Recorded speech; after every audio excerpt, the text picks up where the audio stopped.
I hope everybody's having a wonderful Easter, and a big thank you to Kirk Brackman, who was kind enough to accommodate me for this interview. And here's part one. I hope you enjoy.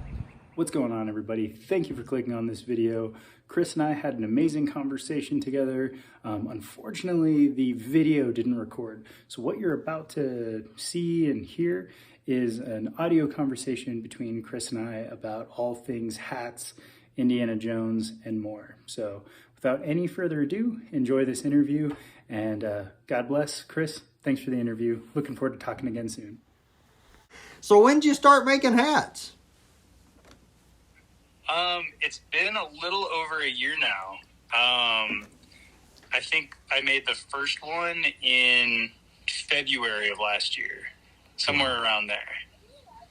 That's crazy, because this one's fantastic. I can't believe that you know how to do it so well, because this one is just great. I wear it all the time. I hardly ever take it off. I was so just ecstatic watching your video of you unboxing it and seeing your face light up. That meant the world to me. So I'm so glad that you're enjoying it and getting some good use out of it. Absolutely. Recently, somebody asked me how many hats I've made, and at this point, I'm not sure anymore. I've kind of lost track. I'm sure I could go back and figure it all out, but yeah, I've made two. I made a couple hats for my girlfriend, a bunch of hats for my roommates. Yeah. So you've gotten a lot of practice just off of them, right? Yeah.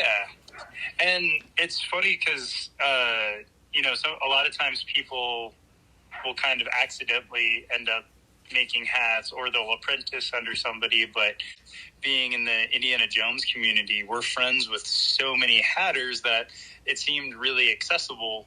So it wasn't hard to kind of see, a couple people get their feet wet doing it and think, well, I want to give this a shot. Well, that's great. That's fantastic. Was there anybody that gave you a whole bunch of advice, or? Yes and no. When I first started, one of the things that really kind of made me want to give it a shot was, obviously all the hatters in the Indiana Jones groups. And I'd seen guys like Brian Lalonde go from leatherworking. So he had some, handyman crafty experience. And then he started reblocking old cowboy hats and making them look like Indy hats, to then getting to the point where he was making his own. And I thought that was very inspirational. Same with guys like Stephen Delk, who made the hats for Crystal Skull. Kind of a similar thing, just, getting into it, teaching himself how it's done. And then a big video that was super inspirational and helpful to me was there's a hat maker. He actually has a store here in Colorado, but he's primarily in California, named Nick Fouquet. And he makes very high-end designer hats. And for the last, good number of years, I've watched a lot of his videos and followed, his hats and his hat making career. And there's a couple of videos that just kind of walk through the process of making a hat, and everything from this, steaming it, blocking it, cording it, doing all the steps. And I watched enough of those videos to think, well, I have a vague understanding of the general steps involved. I'll give it a shot. But yeah, I would say, the guys in the indie group and then watching the Nick Fouquet videos were super helpful. And then so many people in the hat making community are very generous with their information and their tips. Here in Steamboat, where I'm at currently, there's a really great boutique high-end hatter, just called the Steamboat Hatters. And they've been super generous with their information and where they source materials and hat blocks and all kinds of things. So, they've been super helpful. Everyone in the Indiana Jones community has been super helpful. Well, I mean, you're doing a great job, and my wife loves it too, which is good. That's important. that's the most important thing. And my youngest daughter, she actually saw I was walking through the house the other day, and she looked at me and she said, "Where's your hat?" And I said, "You want me to put my hat on?" And she said, "Yeah." And I grabbed my hat and I put my hat on. I said, "Is that better?" And she said, "Yeah, that's better."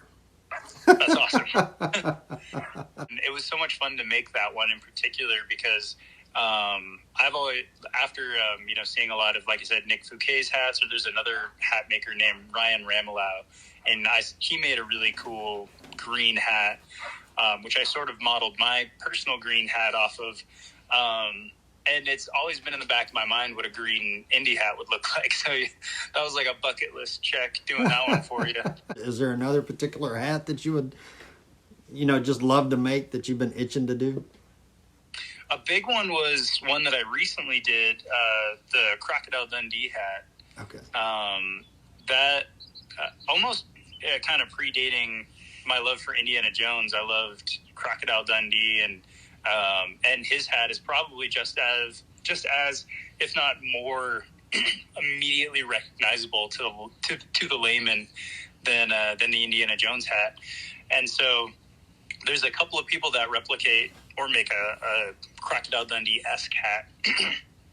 But making that one was cool because I talk a lot about I don't wear my own Indiana Jones hats. I've noticed that.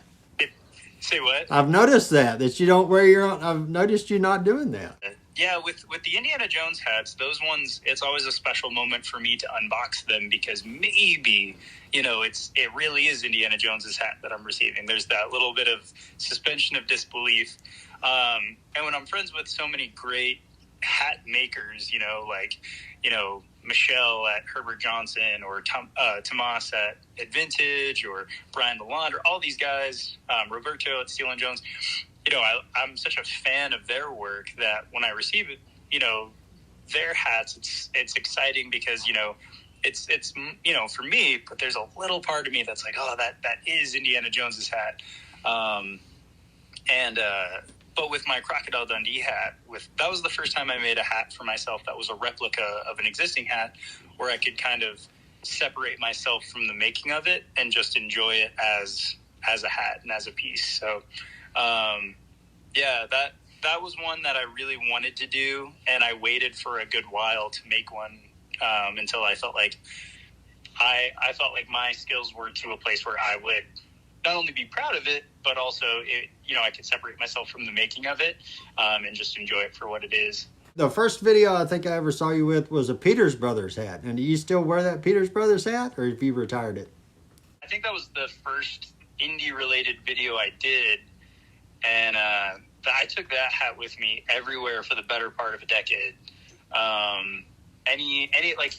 always love going places with my Indiana Jones hats just to get like some legit travel miles on them. And that one went all over. It went all over the continental United States. It went to Hawaii. It went to Mexico. And I always enjoy wearing an Indy hat, like in the airport and stuff. It just gives it that adventurous, fun feel. That was my only Indy hat for a good long while, apart from my the Dorfman Pacific ones you can get at like Disneyland and stuff. Right. I really loved that hat. That hat actually, I even met Kihei Kwan in that hat. Did you really? And, yeah. So it has a lot of special memories, and over the years, over 10 years of hardware, and it's earned the right at this point to kind of sit on the shelf. It could relax.